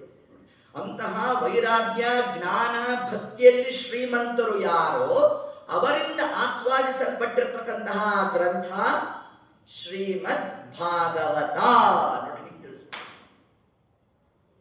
ಹೌದ್ರಿ, ನೀವೇನೋ ಹೇಳ್ತಿದ್ರಿ ಭಾಗವತ ಭಾಗವತ ಭಾಗವತ ಅನ್ರಿ ಅಂತ. ಅದನ್ನ ನಾವು ಅಂತೇವಪ್ಪ. ಈ ಪ್ರಾಣ ಹೋಗೋ ಕಾಲಕ್ಕೆ ಭಾಗವತ ಅಂತ ಹೇಳಲಿಕ್ಕೂ ತ್ರಾಣ ಇರೋದು. ಹೌದು, ಹಾಗೇನು ಕ್ರಮ? ಅದಕ್ಕೆ ನಮ್ಮ ದೇವರಂತ ಒಂದೊಂದು ಅಕ್ಷರವನ್ನು ಹೇಳ್ರಿ ಅಂತ. ಭಾಗವತ ಅನ್ನೋದ್ರಲ್ಲಿ ಇಡೀ 4 ಅಕ್ಷರನು ಹೇಳೋದು ಬೇಡ ಅಂತ. ಭಾ ಅಂತ ಪ್ರಾಣ ಹುಟ್ಟೋದ್ರ ಪರವಾಗಿ ಬರುತ್ತೆ. ನಮ್ಮ ದೇವರು ಬಾ ಅಂತ ಕರೆದು ಬಿಡ್ತಾನಂತೆ. ಏನ್ರಿ, 1 ಅಕ್ಷರ ಹೇಳಿದ್ರೆ ಅಷ್ಟು ಮಹಿಮಾ ಇದೆಯಾ? ನೀವೇನೋ ಗ್ರಂಥವನ್ನ ಬಹಳ ಉತ್ಕೃಷ್ಟ ಸ್ಥಾನಕ್ಕೆ ತಗೊಂಡು ಹೋಗ್ಬೇಕು ಅಂತ ಇಲ್ಲದೆ ಇರೋದೆಲ್ಲ ತುರುಕ್ತಾ ಇದ್ದೀರೇನೋ ಅಂತ ನಮಗನ್ನಿಸ್ತಾ ಇದೆ. ಅಂತಂದ್ರೆ ಶ್ರೀಮದ್ ಆಚಾರ್ಯ ಅಂದ್ರು ಇದಕ್ಕೆ, ನಿಮಗೆ ಈ ಶಬ್ದಾರ್ಥ ಗೊತ್ತಿಲ್ಲ ಬಂದ್ರೆ ನಾವು ಬಿಡ್ತೀವಿ. ಯಮಕ ಭಾರತದಲ್ಲಿ 79ನೇ ಶ್ಲೋಕ ಪ್ರಾಯಶಃ ಅದರಲ್ಲಿ 32 ಬಾರಿ ಭಕಾರ ಪ್ರಯೋಗ ಮಾಡ್ತಾರೆ. ಇನ್ನೊಂದು ಶಬ್ದ ಹಾಕಿಲ್ಲ ಆಚಾರ್ಯರು. ಭಾ ಭಾ ಭಾ ಭಾ ಭಾ ಭಾ ಭಾ ಭಾ. ನೋಡಿ, ಬರೀ ಭಕಾರ. ಒಂದೊಂದು ಭಕಾರ ಒಂದೊಂದು ಅರ್ಥವನ್ನು ಕೊಡ್ತಾ ಇರಬೇಕು. ಅಂದ್ರೆ ಭಕಾರದ ಭಾರ ಎಷ್ಟಿದೆ ಅದನ್ನು ಆಚಾರ್ಯರು ವಚನ ಮಾಡ್ತಾ ಇರ್ತಾರೆ. ಆ ಭಾ ಶಬ್ದದಲ್ಲೇ ಪ್ರೀತಿ ಉಳ್ಳವರು ಯಾರು? ಪರಶುಕ್ಲರು. ಅದಕ್ಕೆ ವಾಯುದೇವರ ಪತ್ನಿ ಹೆಸರೇನು? ಭಾರತಿ. ಭಾ ಶಬ್ದದಲ್ಲೇ ರತಿ. ರತಿ ಅಂದ್ರೆ ಪ್ರೀತಿ, ಪ್ರೀತಿ ಅಂದ್ರೆ ಭಕ್ತಿ. ಭಾ ಶಬ್ದದಲ್ಲೇ ಪರಮಾತ್ಮನನ್ನ ಉಪಾಸನೆ ಮಾಡುವ ಯೋಗ್ಯತಾ ರುಜುಗುಣಸ್ಥರದ್ದು ಅಂತ ತಿಳಿಸುತ್ತೆ. ಹಾಗಾದ್ರೆ ಭಾ ಅಂದ್ರೆ ಏನು ಅಂದ್ರೆ ಅದಕ್ಕೆ ಆಚಾರ್ಯ ಸುಮಾರು 32 ಅರ್ಥ ಕೊಡ್ತಾರೆ. ಒಂದೆರಡು ಮಾತ್ರ ಹೇಳ್ತೇನೆ. ಭಾ ಅಂದ್ರೆ ಭಾ ದೀಪ್ತವು ಅಂತ ಅರ್ಥ, ಜ್ಞಾನವನ್ನು ಕೊಡುವುದು ಅಂತ. ಭಾ ಬರೀ ಭಕಾರವನ್ನು ಪ್ರಯೋಗ ಮಾಡಿದ್ರೆ ನಮಗೆ ಜ್ಞಾನ ಪ್ರಾಪ್ತಿ ಅಂತ ನೋಡಿ. ಭಾ ದೀಪ್ತವು. ಭಾ ಪೂಜ್ಯ ಭಾವೆ. ಇದೊಂದು ವಿಶಿಷ್ಟವಾದ ಅರ್ಥ. ನಾವು ನೋಡಿ, ಲೋಕದಲ್ಲಿ ಏನ್ ಕ್ರಮ, ಈಗ ಯಾರೋ ಒಬ್ರು ಬಂದರು ಅಂತ ಅನ್ಕೊಳ್ಳೋಣ. ಅವ್ರ ವೇಷಭೂಷಣ ಅದೆಲ್ಲ ನೋಡಿ ನಮಸ್ಕಾರ ಮಾಡಿದ್ರಿ. ಅವರಿಗೆ ನಮಸ್ಕಾರ ಮಾಡಿದ್ದಾಯ್ತು. ಪಕ್ಕದಲ್ಲಿ ಕೂತಿರೋರು ಕೇಳಿದ್ರು, ನಿಮ್ಗೆ ಅವ್ರ ಪರಿಚಯ ಇದೆಯಾ? ಪರಿಚಯ ಏನಿಲ್ಲಪ್ಪ, ಸುಮ್ಮನೆ ನೋಡಿದೆ ಯಾರೋ ಒಳ್ಳೆ ಸಾಧಕರು ಅಂತ ತೋರಿತು, ಅದಕ್ಕೆ ನಮಸ್ಕಾರ ಮಾಡಿದೆ. ಇವರು 22 ಸತಿ ಬದ್ರಿ ಯಾತ್ರೆ ಮಾಡಿದ್ದಾರೆ, ಅನೇಕ ಬಾರಿ ಕಾಲ್ನಡಿಗೆಯಲ್ಲಿ ಹೋಗಿದ್ದಾರೆ, ಇಂತಿಂತ ಗ್ರಂಥಾಲಯ ಇವರು ಅದಕ್ಕೆ ವ್ಯಾಖ್ಯಾನ ಮಾಡಿದ್ದಾರೆ ಅಂತ ಒಂದಷ್ಟು ವಿಷಯವನ್ನ ಅವ್ರ ಬಗ್ಗೆ ತಿಳಿಸಿದ್ರು. ಅವ್ರ ಬಗ್ಗೆ ತಿಳಿದ ಮೇಲೆ ನೀವೇನು ಮಾಡಿದ್ರಿ? ಹೌದಾ ಅಂತ ಇನ್ನೊಂದು ನಮಸ್ಕಾರ ಮಾಡಿದ್ರಿ. ಮೊದಲನೇ ನಮಸ್ಕಾರಕ್ಕೂ ಅವ್ರ ಬಗ್ಗೆ ತಿಳ್ಕೊಂಡ ಮೇಲೆ ಮಾಡಿದ ನಮಸ್ಕಾರಕ್ಕೂ ವ್ಯತ್ಯಾಸ ಉಂಟು. ಅದೇ ಭಾಗವತ ಗ್ರಂಥ ಮಾಡೋದು. ಇವಾಗ 15 ದಿವಸ ಅಪೃಷ್ಟಪತಿ, 14 ದಿವಸದ ಉಪನ್ಯಾಸ. ಬೆಳಗ್ಗೆ ಹೆಣ್ಮಕ್ಳು ಪಾಪ ಕೆಲಸ ಬಿಟ್ಟು, ಹೆಣ್ಮಕ್ಳು ಏನೇನೋ ಕೆಲಸಗಳು ಬಿಟ್ಟು ಇಲ್ಲಿ ಬಂದು ಕೂತು ಭಾಗವತವನ್ನು ಕೇಳ್ತಾ ಇದ್ದೀವಿ ಅಂದ್ರೆ ನಮ್ಮಲ್ಲಿ ಏನಿರಬೇಕು? ಭಕ್ತಿ ಇರಬೇಕು. 14 ದಿವಸದ ಉಪನ್ಯಾಸ ಆದ್ಮೇಲೆ ಆಚಾರ್ಯ ನಮ್ಗೆ ಏನ್ ಫಲ ಬಂತು? ನಿಮಗೆ ಭಕ್ತಿ ಬಂತು ಅಂತಂದ್ರೆ ತಲೆ ಚೆಚ್ಕೊಬೇಕು. ಉಪನ್ಯಾಸ ಕೇಳೋ ಪೂರ್ವದಲ್ಲೂ ನಮ್ಮಲ್ಲಿ ಭಕ್ತಿ ಇತ್ತು. 14 ದಿವಸ ಆದ್ಮೇಲೂ ನಿಮಗೆ ಭಕ್ತಿ ಬಂತು ಅಂತಂದ್ರೆ 14 ದಿವಸದ ಒಂದು ಕಾರ್ಯ ಏನಾಯಿತು ಅಂತಂದ್ರೆ ಭಾ ಪೂಜ್ಯ ಭಾವೇ ಅಂತಂದ್ರೆ, ನಾವು ಭಾಗವತ ಕೇಳೋ ಪೂರ್ವದಲ್ಲೂ ದೇವರಿಗೆ ನಮಸ್ಕಾರ ಮಾಡಿದ್ದೇವೆ, ಭಾಗವತವನ್ನು ಕೇಳಿದ ಮೇಲೂ ನಮಸ್ಕಾರ ಮಾಡ್ತೇವೆ. ಆದ್ರೆ ಭಾಗವತ ಕೇಳೋ ಪೂರ್ವದಲ್ಲಿ ಮಾಡೋ ನಮಸ್ಕಾರದ ಒಂದು ಅನುಸಂಧಾನಕ್ಕೂ ಭಾಗವತ ಕೇಳಿದ ಮೇಲೆ ಮಾಡುವ ನಮಸ್ಕಾರದ ಅನುಸಂಧಾನಕ್ಕೂ ವ್ಯತ್ಯಾಸ ಉಂಟು. ಭಾ ಪೂಜ್ಯ ಭಾವೇ. ಹಾಗಾದ್ರೆ ಭಾಗವತ ಗ್ರಂಥವನ್ನ ನಾವು ಯಾಕೆ ಶ್ರವಣ ಮಾಡಬೇಕು ಅಂತಂದ್ರೆ ಹೊಸದಾದ ಭಕ್ತಿಯ ಬೀಜದ ಬಿತ್ತನೆ ಆಗುತ್ತೆ ಅಂತ ಅಲ್ಲ. ಇರೋ ಭಕ್ತಿ ಬೀಜವೇ ಮೊಳಕೆ ಒಡೆಯುವಂತೆ ಮಾಡೋದು ಯಾವುದು? ಏತದ್ ಗ್ರಂಥ. ಅದಕ್ಕೆ ಈ ಗ್ರಂಥವನ್ನು ಏನಂತ ಕರೆದಿದ್ದಾರೆ? ಭಾಗವತ.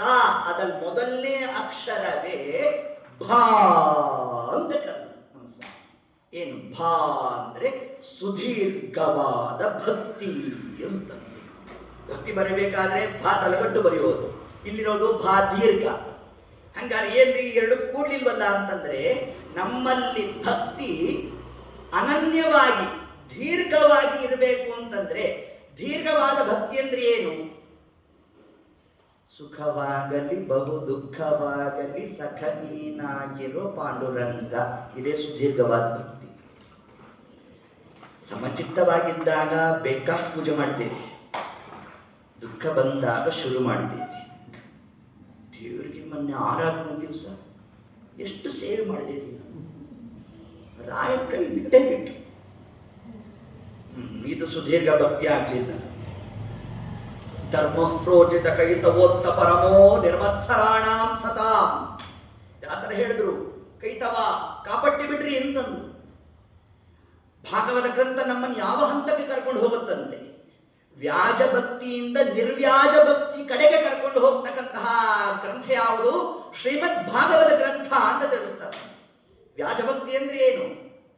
ಏನೋ ಸೇವೆ ಮಾಡಿಸೋದು,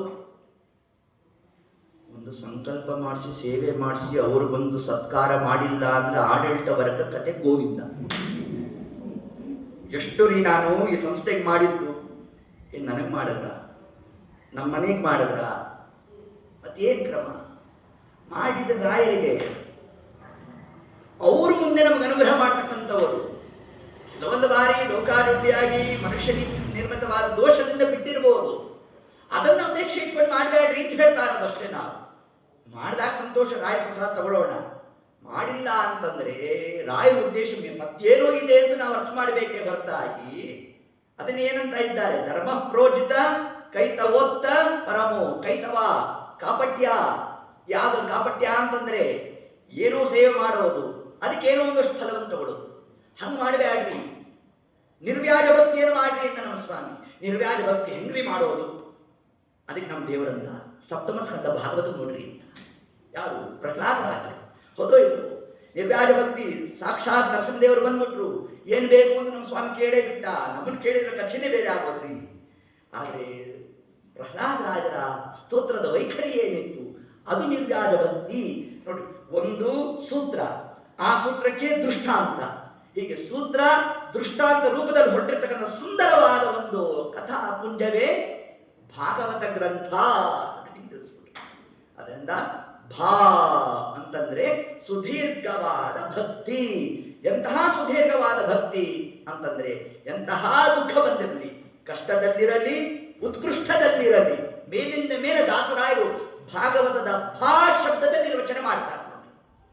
ಹೀಗೆ ಆ ಕ್ರಮದಿಂದ ಅಂತಹ ಬಂದದ್ದಲ್ಲ ಬರಲಿ ಗೋವಿಂದನ ದಯೆ ಹೊಂದಿರಲಿ ಅನ್ನೋ ಹಂತಕ್ಕೆ ಕರ್ಕೊಂಡು ಹೋಗ್ತಕ್ಕಂಥದ್ದು ಯಾವುದು?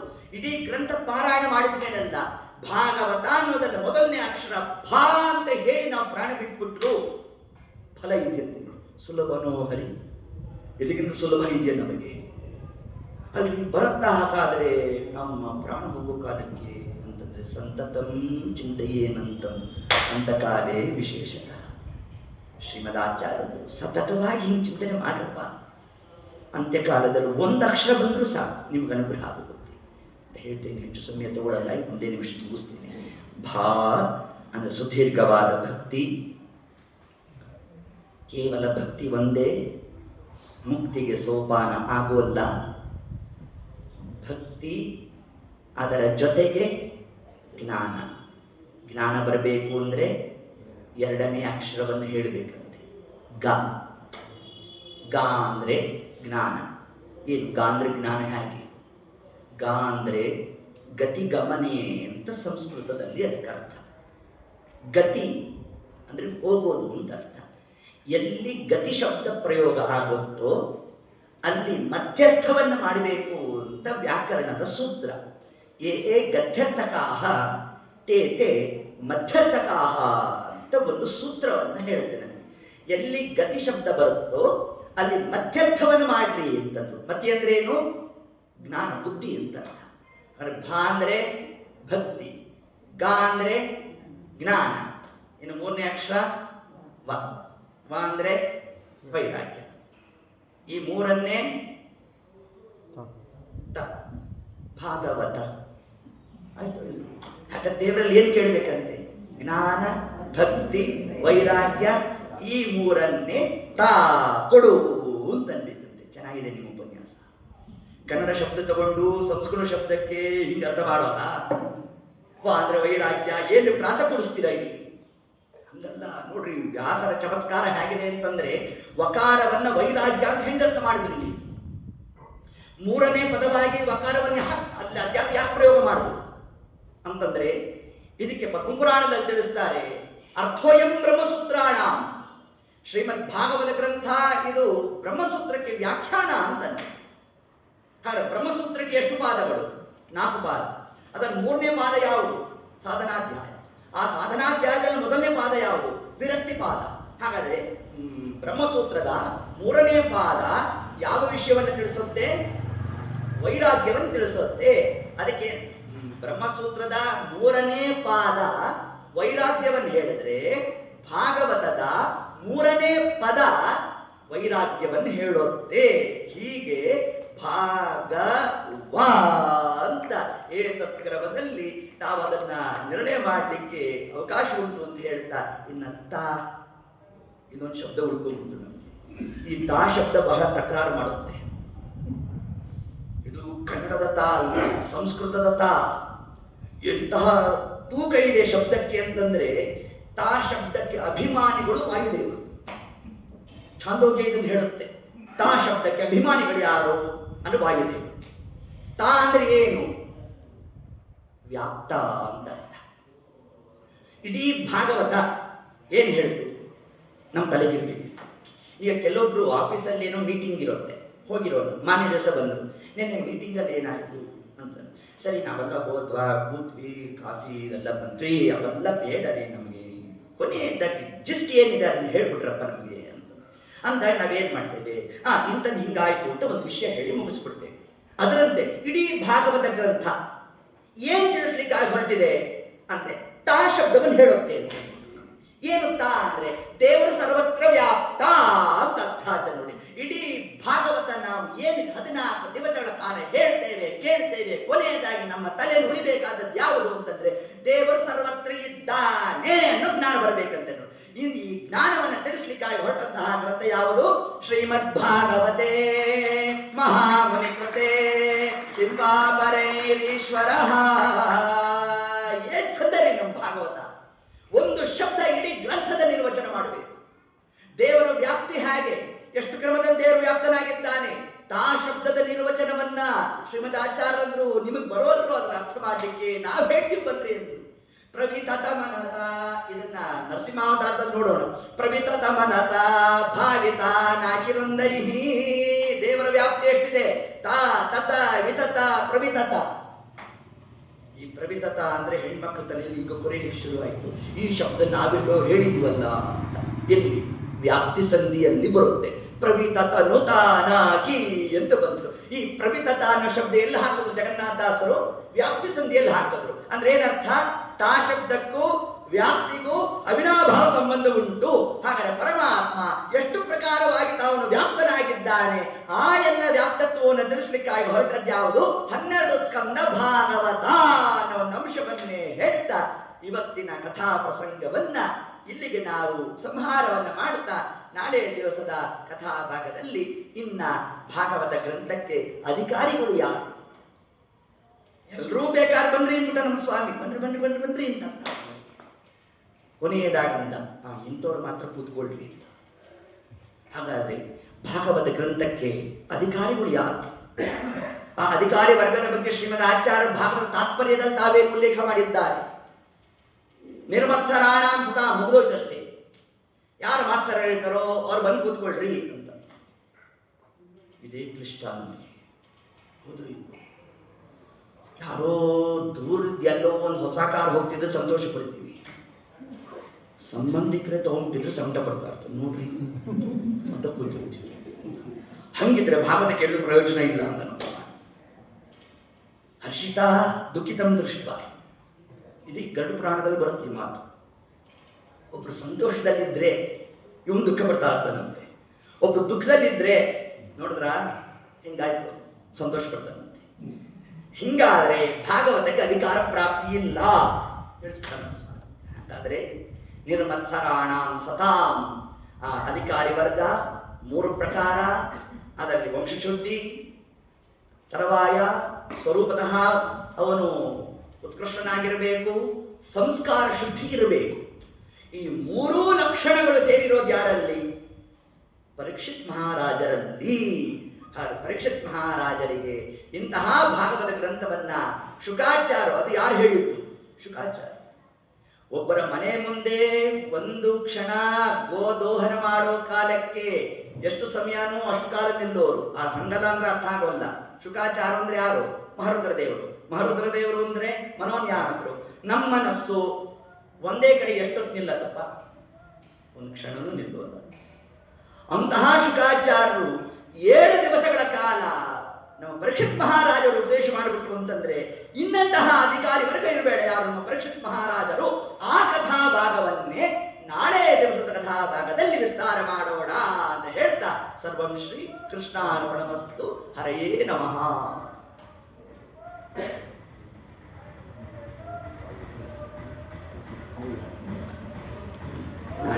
ನಾಳೆ 8:00 ಮಾಡೋಣ.